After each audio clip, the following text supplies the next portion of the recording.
The streets remember everything. They remember the laughter, the arguments, the secrets whispered between cracked sidewalks.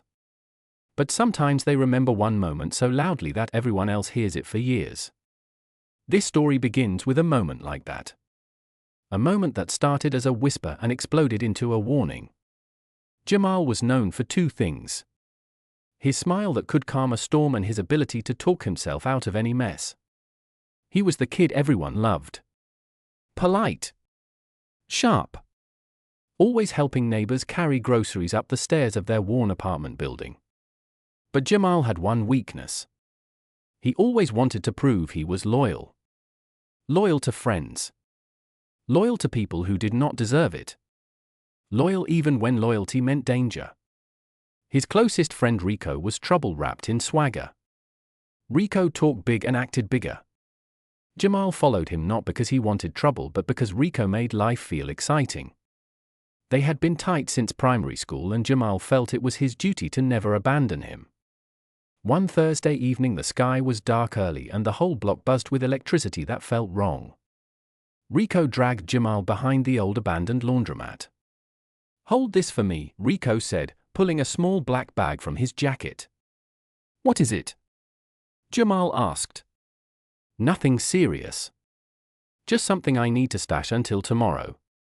The cops are circling. You know they do not mess with you.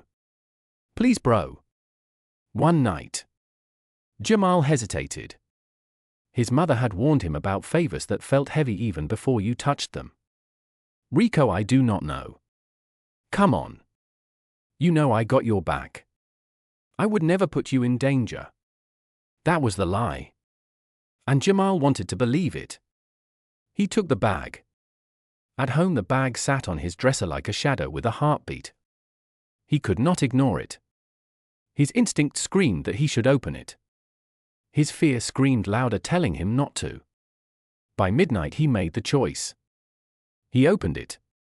Inside lay bundles of stolen credit cards and a small device used to clone them. Jamal's throat tightened. This was federal trouble. The kind of trouble that swallowed futures. He tried to call Rico. No answer. He paced the room. Sweat cold on his back. His mother asleep in the next room, unaware that her son was now tied to a crime ring.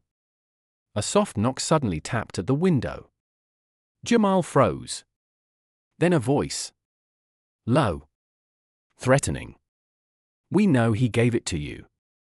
Hand it over." Two men stood outside the building. Their faces unreadable, their silence louder than thunder.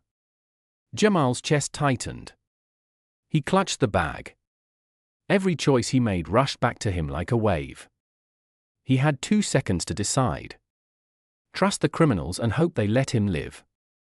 Or run and risk everything. He ran. Down the hallway. Down the stairs. Through the alley. His heart raged like a drum. The men chased him, their footsteps sharp and hungry. Jamal darted into the old community center. The only place still lit.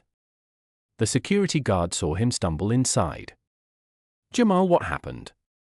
Before he could answer, the men appeared at the doorway. The guard stood firm. "Get out. I am calling the police." The men fled, but the chaos was not over. When the cops arrived, Jamal told the truth. All of it. His fear. His mistake. His loyalty misplaced. Jamal spent months rebuilding trust in the neighborhood.